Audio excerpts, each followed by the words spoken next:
যুৱ পৰিষদ ধেমাজি জিলা সমিতিয়ে বসুন্ধৰা .03 যি অনুষ্ঠান প্ৰতিষ্ঠানৰ নামত মানে কি উপযুক্ত যি মাচুল তাতোতকৈ তেখেতলোকে অধিক লোৱাৰ বুলি আমাৰ বিশেষভাৱে আমাক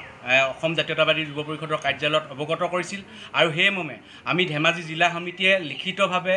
এক অভিযোগ লৈ আমি ৰাজহ চক্ৰ বিষয়াগৰাকীক যোৱাকালি দাখিল কৰোঁ আৰু তেখেতক এই বিষয়ে অৱগত কৰোঁ আৰু তেখেতে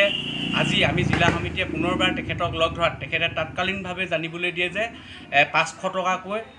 বেছি পঞ্জীয়নৰ নামত কোনো ব্যক্তিয়ে ল'ব নোৱাৰিব আৰু কোনোবা ব্যক্তিয়ে যদি লয় তেতিয়াহ'লে তাৎকালীনভাৱে তেখেতে বিহিত ব্যৱস্থা ল'ম বুলি আমাক আজি নিজ মুখে তেখেতে কৈছে। গতিকে আমি অসম জাতীয়তাবাদী যুৱ পৰিষদ ধেমাজি জিলা সমিতিয়ে অনুৰোধ জনাইছোঁ যে 500 টকাতকৈ যদি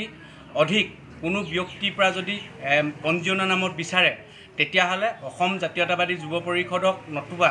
ৰাইজক সহায় সহযোগ কৰিবৰ কাৰণে আমি অসম জাতীয়তাবাদী যুৱ পৰিষদে বদ্ধপৰিকৰভাৱে আমি সহায় সহযোগ কৰিম আৰু আমাৰ ৰাজহ চক্ৰ বিষয়াগৰাকীয়ে আৰু এইটো জানিবলৈ দিছে যে তেওঁক লগে লগে মানে অৱগত কৰিব পাৰিব আৰু তেওঁ তৎকালীনভাৱে ব্যৱস্থা গ্ৰহণ কৰিম বুলি কৈছে আৰু এই ক্ষেত্ৰত আমি অসম জাতীয়তাবাদী যুৱ পৰিষদে ৰাইজক অনুৰোধ জনাইছোঁ যে পঞ্জীয়নৰ যি মাচুল নিৰ্ধাৰণ কৰি দিছে তাতোতকৈ অধিক সংখ্যক যদি মাচুল বিচাৰে তেতিয়াহ'লে তাৎকালীনভাৱে আপোনালোকক নিদিবৰ কাৰণে আমাৰ তৰফৰ অসম জাতীয়তাবাদী যুৱ পৰিষদৰ তৰফৰ পৰা আপোনালোকক টানি অনুৰোধ জনাইছোঁ।